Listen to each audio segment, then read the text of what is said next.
ватандӯстӣ, омӯзиши техникаи муосири ҷангӣ ва забонҳои хориҷӣ, таъмини ҳамаҷонибаи ҷузъу-томҳо бо ашёи зарурӣ аз мавзӯъҳои асосии суҳбат буд.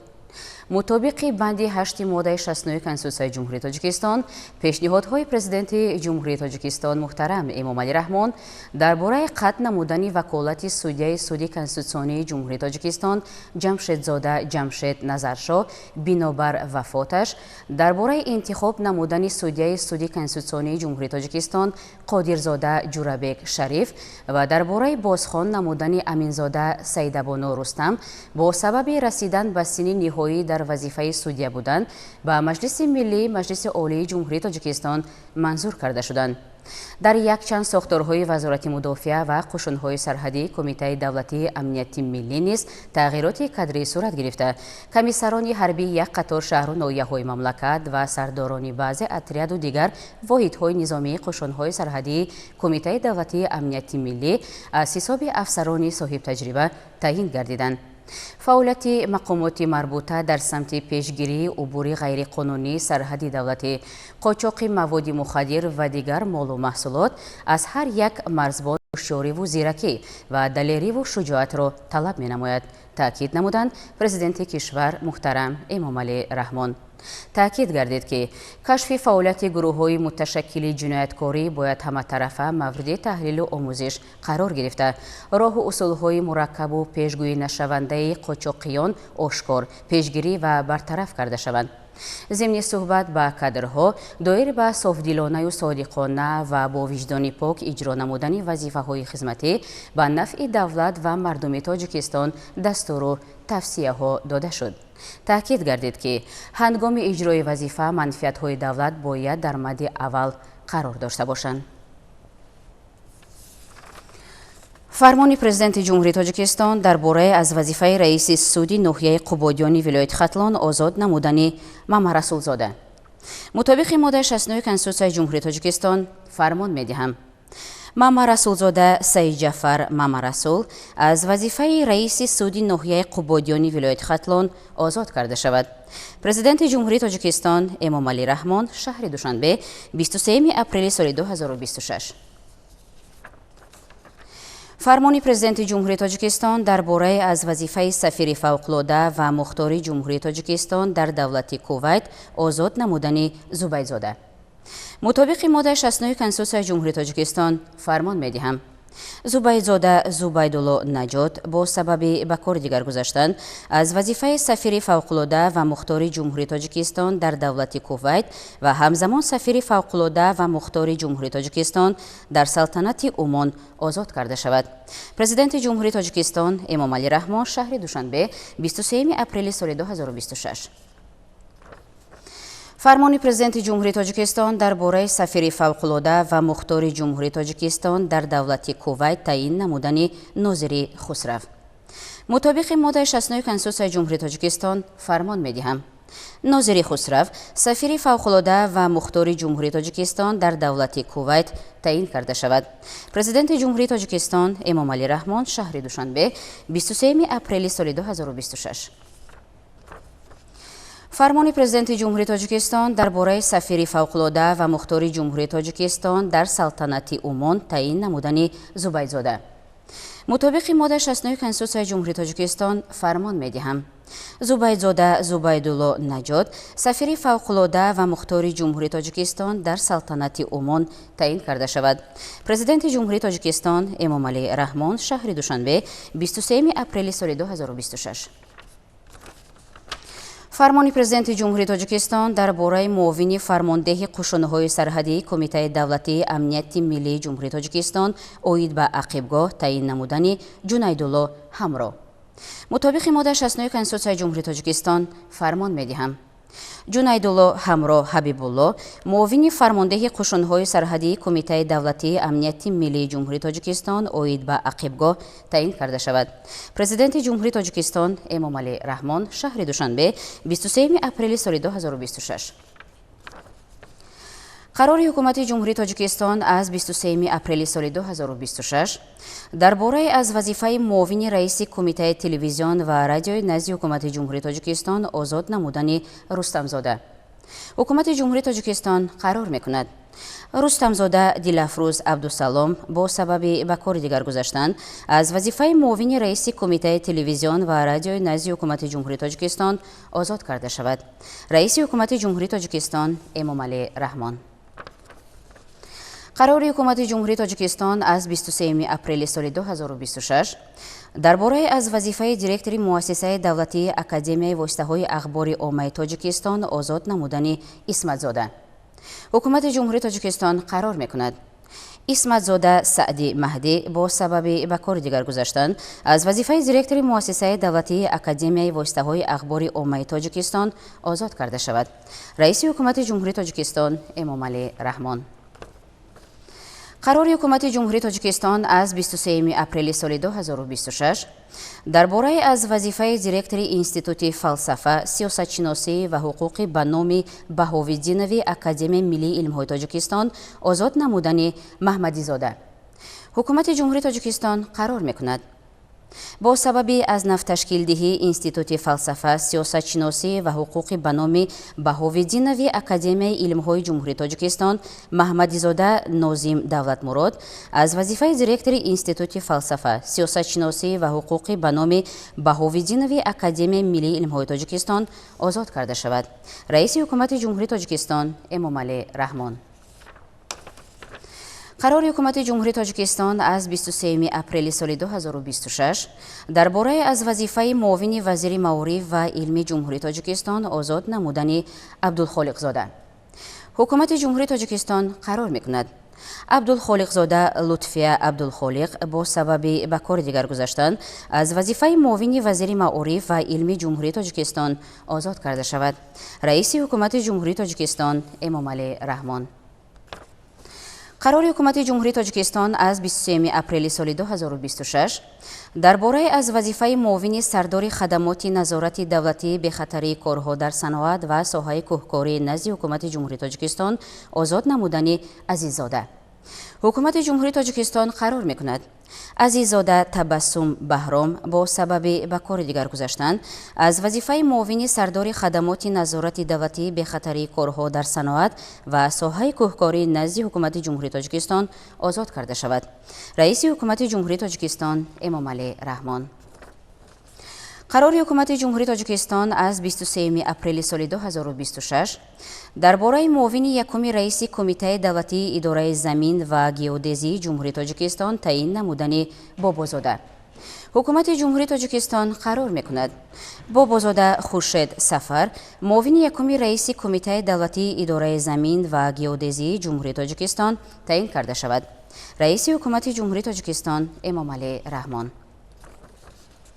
قرار حکومت جمهوری تاجیکستان از 23 اپریل سال 2026 درباره معاون رئیس کمیته تلویزیون و رادیو نزد حکومت جمهوری تاجیکستان تعیین نمودن صاحبزاده. حکومت جمهوری تاجیکستان قرار می‌کند صاحبزاده برنا ناظر معاون رئیس کمیته تلویزیون و رادیو نزد حکومت جمهوری تاجیکستان تعیین کرده شود. رئیس حکومت جمهوری تاجیکستان امامعلی رحمان.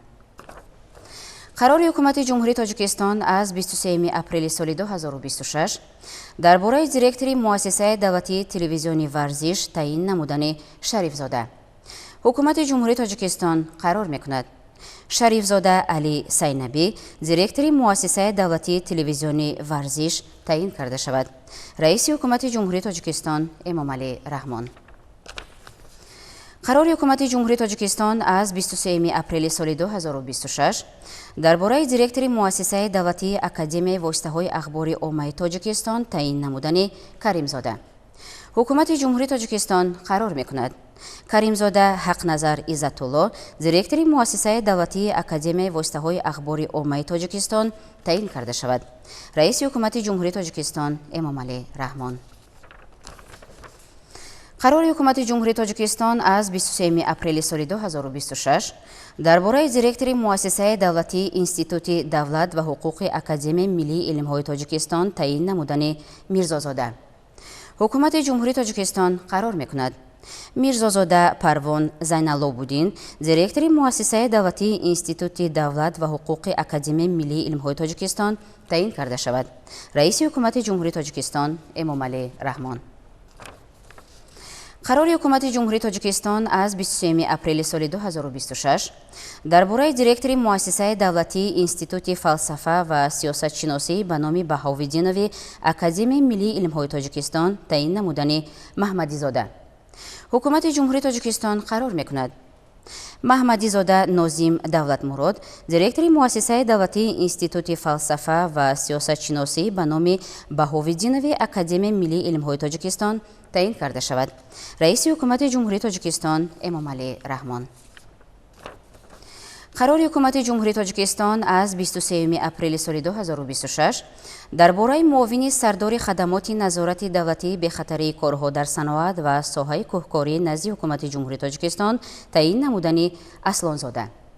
ҳукумати ҷумҳурии тоҷикистон қарор мекунад Аслонзода Олимшо Аслон, муовини сардори хадамоти назорати давлатии бехатарии корҳо дар саноат ва соҳаи кӯҳкорӣ назди ҳукумати ҷумҳурии тоҷикистон таъин карда шавад. раиси ҳукумати ҷумҳурии тоҷикистон Эмомалӣ Раҳмон. амри президенти ҷумҳурии тоҷикистон Файзализода Ҷумахон хол бо сабаби ба нафақа баромадан аз вазифаи директори муассисаи давлатии китобхонаи миллии дастгоҳи иҷроияи президенти ҷумҳурии тоҷикистон озод карда шавад. президенти ҷумҳурии тоҷикистон Эмомалӣ Раҳмон шаҳри Душанбе 23 апрели соли 2026. амри президенти ҷумҳурии тоҷикистон Абдулхолиқзода Лутфия Абдулхолиқ, директори муассисаи давлатии китобхонаи миллии дастгоҳи иҷроияи президенти ҷумҳурии тоҷикистон таъин карда шавад. президенти ҷумҳурии тоҷикистон Эмомалӣ Раҳмон шаҳри Душанбе 23 апрели соли 2026. амри президенти ҷумҳурии тоҷикистон Ташрифзода Собир Сиҷоат, директори муассисаи давлатии варзишгоҳи миллии дастгоҳи иҷроияи президенти ҷумҳурии тоҷикистон таъин карда шавад. президенти ҷумҳурии тоҷикистон Эмомалӣ Раҳмон шаҳри Душанбе 23 апрели соли 2026.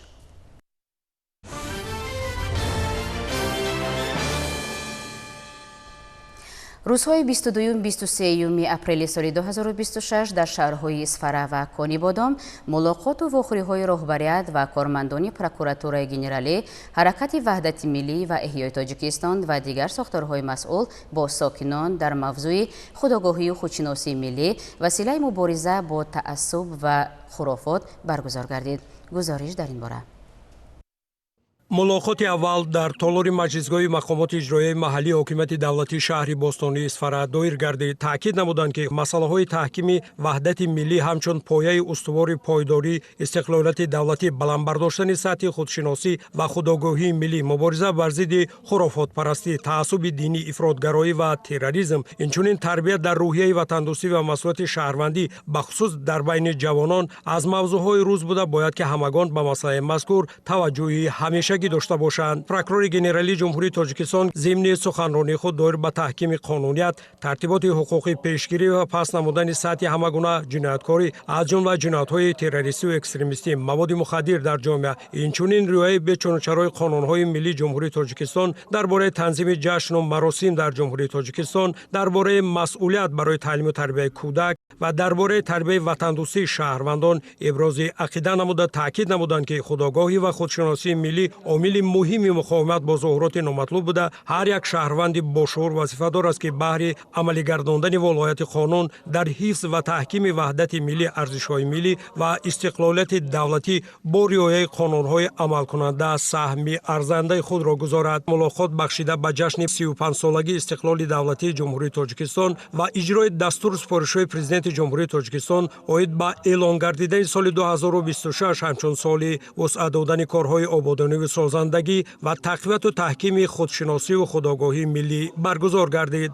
дар мулоқот сокинони шаҳри Исфара дар робита ба мавзӯи худогоҳии худшиносии миллӣ василаи мубориза бо таассуб ва хурофот фаъолона иштирок намуда, андешаҳои худро иброз доштанд.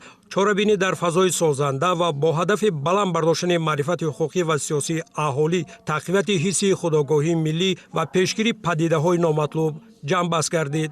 дар мулоқоти навбатӣ бо сокинони шарафманди шаҳри Конибодом изҳор гардид ки ваҳдати миллӣ на танҳо рамзи сулҳу оромӣ ва суботи сиёсӣ, балки омили асосии рушди устувори ҳамаи соҳаҳои ҳаёти ҷомеа ва давлат мебошад. Дар шароити мураккаби ҷаҳони имрӯза ки таҳдиду хатарҳои гуногун, буҳронҳои геополитикиву геоиқтисодӣ ва дигар равандҳои печида хоси он мебошад, нигоҳ доштани фазои сулҳу субот ва таҳкими ваҳдати миллӣ вазифаи муқаддаси ҳар фарди бедордилу ватандӯст ба ҳисоб меравад.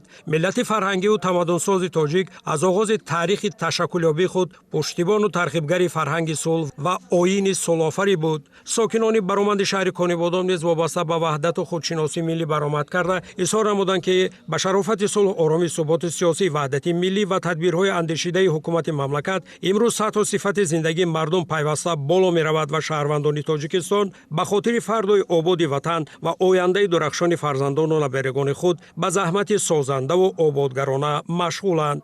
дар фарҷоми мулоқот бори дигар изҳор карда шуд ки дар шароитҳои ҳозира ҳар як фарди худогоҳи мамлакатро зарур аст ки барои дар рӯҳияи ватандӯстиву ватанпарварӣ ва расидан ба қадри истиқлолу озодӣ, сулҳу субот ва ваҳдати миллӣ тарбия кардани фарзандони худ, яъне наврасону ҷавонон ҳамеша саъю талош варзанд.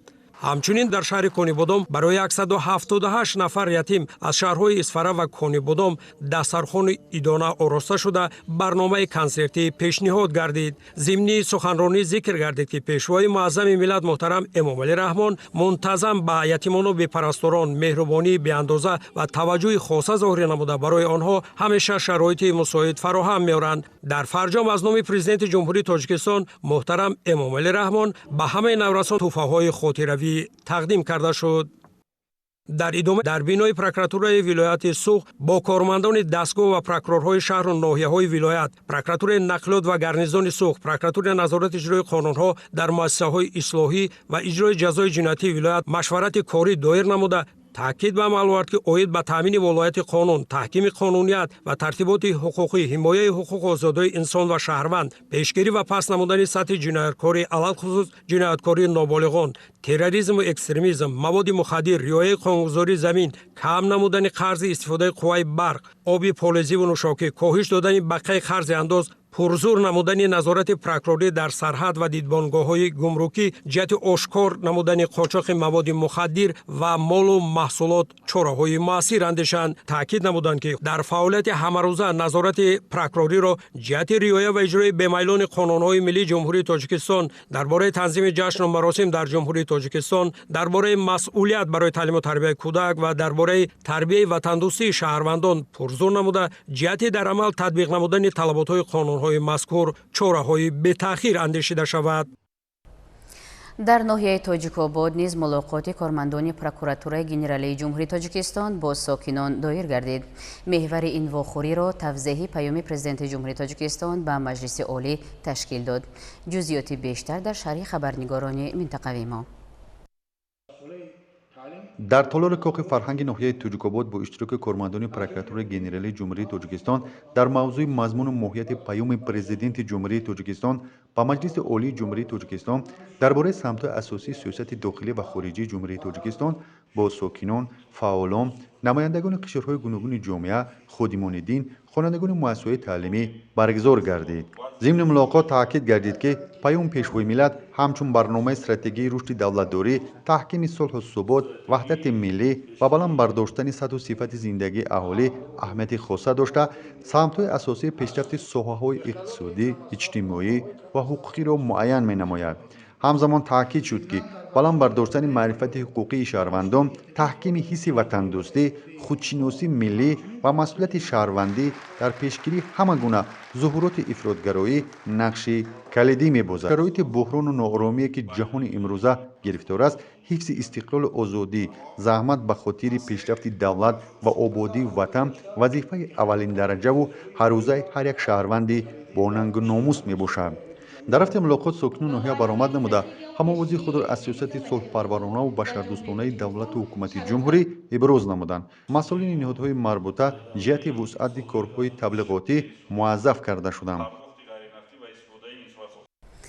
имрӯз дар маҷлиси намояндагон таҳти раёсати муовини якуми раиси маҷлиси намояндагони маҷлиси олии ҷумҳурии тоҷикистон Шер Муҳаммад Шоҳиён зери унвони тадбирҳо барои амалӣ гардонидани ташаббуси президенти ҷумҳурии тоҷикистон ва қатномаи умумии Созмони Милали Муттаҳид дар бораи эълон намудани соли 2027 соли байналмилалии маърифати ҳуқуқӣ ҳамоиш баргузор шуд.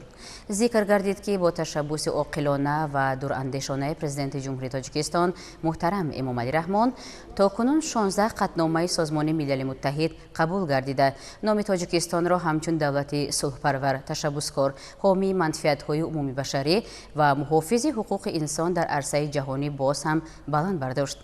дар асоси консепсияи сиёсати ҳуқуқии ҷумҳурии Тоҷикистон барои солҳои 2018-2028 баландбардоштани маърифати ҳуқуқӣ самти муҳим аст ки тавассути тарбияи ҳуқуқӣ, илми ҳуқуқ ва омӯзиши кадрҳо амалӣ мешавад. соли байналмилалии маърифати ҳуқуқӣ 2027 дар роҳи расидан ба ҳадафҳои рушди устувор, хусусан ҳадафи чорум, таълими сифатнок ва ҳадафи 16 адолат ва институтҳои қавӣ нақши калидӣ дорад, зеро он ба пешгирии поймолкуниҳо ва таҳкими ҳуқуқҳои инсон мусоидат мекунад. дар фарҷоми вохӯрӣ вакилони маҷлиси намояндагон ва ҳозирин ба саволу дархостҳои худ посухҳои саҳеҳ гирифтанд. имрӯз ҳамчунин таҳти раёсати муовини раиси маҷлиси намояндагони маҷлиси олии ҷумҳурии тоҷикистон Мавсума Муинӣ доир ба рафти иҷрои барномаи рушди забони давлатӣ барои солҳои 2020-2030 муҳокимаи парламентӣ баргузор гардид. зикр шуд ки масъалаи ҳифз, рушд ва таҳкими забони давлатӣ ҳамчун яке аз пояҳои муҳими давлатдорӣ ва ҳастии миллии мавқеи махсус касб намудааст. забони давлатӣ на танҳо воситаи муошират, балки омили асосии ҳифзи арзишҳои миллӣ, таъриху фарҳанг ва худшиносии миллат ба ҳисоб меравад. дар муҳокимаи парламентӣ тазаккур дода шуд ки аз рӯзҳои аввали соҳибистиқлолӣ давлату ҳукумати мамлакат ба масъалаи рушди забони тоҷикӣ таваҷҷӯҳи ҷиддӣ зоҳир намуда дар ин самт як қатор санадҳои муҳими давлатӣ қабул гардиданд. аз ҷумла қабули қонуни ҷумҳурии тоҷикистон дар бораи забони давлатии ҷумҳурии тоҷикистон, қоидаҳои имлои забони тоҷикӣ ва аломатҳои китобати забони тоҷикӣ ва барномаи рушди забони давлатӣ барои солҳои 2020-2030 идомаи мантиқии ин сиёсати созанда буда барои таҳкими мавқеи забони давлатӣ дар тамоми соҳаҳои ҳаёти ҷомеа заминаи устувор фароҳам меорад. бо дар назар дошти таклифу пешниҳод ва эродҳое ки дар гузоришҳо ва саволу баромадҳо зикр гардиданд, қарор ва тавсияҳо қабул карда шуд. ватан муқаддас ва ҳимояи марзу буми он масъулияти бузурги ҳар фарди худогоҳу хушхештаншинос аст. чорабиниҳои санҷишӣ, мудофиаи ҳудудӣ ва захираҳои сафарбарӣ дар шаҳру ноҳияҳои вилояти мухтори Кӯҳистони Бадахшон нишон дод ки сокинон бобати ҳимоя аз давлату миллат, дастовардҳои замони соҳибистиқлолӣ, ҳифзи оромиву суботи сартосарӣ ва муқаддасоти миллӣ ҳамеша омода мебошанд. вобаста ба ин мавзӯъ ҳамкасбонамон аз раёсати иттилоот ва робита бо ҷомеаи вазорати мудофиа аз шаҳри Хорух гузориш таҳия карданд. ватан барои ҳар як инсони комил муқаддас аст. ҳифзи марзу буми кишвар, таъмини амният ва осоиштагии мардум вазифаи пурмасъулият ва дар айни замон бо шарафи ҳар як ҷавонмарди бонангу номус мебошад. дар пайи иҷрои ин рисолат ва тибқи нақшичорабиниҳои вазорати мудофиаи мамлакат, ҷамъомади мудофиаи ҳудудӣ ва машғулиятҳои омодагии сафарбарӣ бо ҷалби шаҳрвандони дар эҳтиёт қарор дошта дар маркази маъмурии вилояти мухтори Кӯҳистони Бадахшон, шаҳри Хорух бо иштироки васеи сокинон, техникаҳои хоҷагии халқ ва бо густурдани хаймаҳои саҳроии тиббӣ ва наҷотдиҳии бахши ҳолатҳои фавқулода ва мудофиаи граждании шаҳр доир карда шуд. сардори истоди генералии қувваҳои мусаллаҳ, муовини якуми вазири мудофиаи ҷумҳурии Тоҷикистон генерал-лейтенант Саидзода Бобоҷон ва ҳайати роҳбарии машқҳои мазкур нахуст аз шароиту имкониятҳои фароҳам овардашуда дар ин майдон дидан ба амал оварда бо иштирокчиёни ҷамъомади таълимӣ аз наздик суҳбат намуданд. зимнан масъулини роҳбарикунандаи тамринҳои таълимӣ бо вазифаву ӯҳдадориҳои қувваҳои эҳтиётӣ дар ҳайати гурӯҳҳои сафороста шинос гардиданд. дар робита ба ташкилу баргузории чорабинии мазкур ба сатҳи тайёрии ҳарбӣ ва омодагии дифоии захираҳои эҳтиётии артиши миллӣ дар шаҳри Хорух низ бо дар назардошти донишу таҷриба, маҳорату малакаи касбӣ ва ҷаҳонбинии сиёсии онҳо баҳогузорӣ карда шуд. аз натиҷаи суҳбатҳо бо ҳозирин омӯзиши ҳамаҷонибаи захираҳои сафарбарӣ ва ташкили чорабиниҳои санҷишӣ масъулини вазорати мудофиат дар баромади худ ёдоварӣ карда аҳамияти ин ҷамъомади муҳими сиёсиро дарки баланди шаҳрвандӣ дар иҷрои вазифаву ӯҳдадориҳои масъулиятноки мудофиавии ҳар як фарди ҷомеа арзёбӣ карданд. масъулини шаҳри хоруғ ба ташкилкунандагони ҷамъомад ва фароҳам овардани шароити хуби омӯзишӣ дар роҳи тарбияи ҳарбӣ ватандӯстии сокинон ба роҳбарияти вазорати мудофиа изҳори сипос намуда зикр карданд ки ҳар як сокини шарафманди шаҳри хоруғ барои иҷрои вазифаҳои шаҳрвандӣ доир ба мудофиаи марзу бум ҳамеша омодаи хизмат мебошанд. чорабинӣ бо қадрдонии иштирокчиён ва падару модарони сарбозон ҷамъбаст гардид. дар қисмати дигари ҷамъомад ки дар бинои мақомоти иҷроияи ҳокимияти давлатии шаҳри хоруғ роҳандозӣ карда шуд масъалаҳои муҳим ва дахлдори соҳа баррасӣ карда шуданд. طبق اطلاع وزارت مدافعه نقشه دعوت بهاری جوانان به صف قوه‌های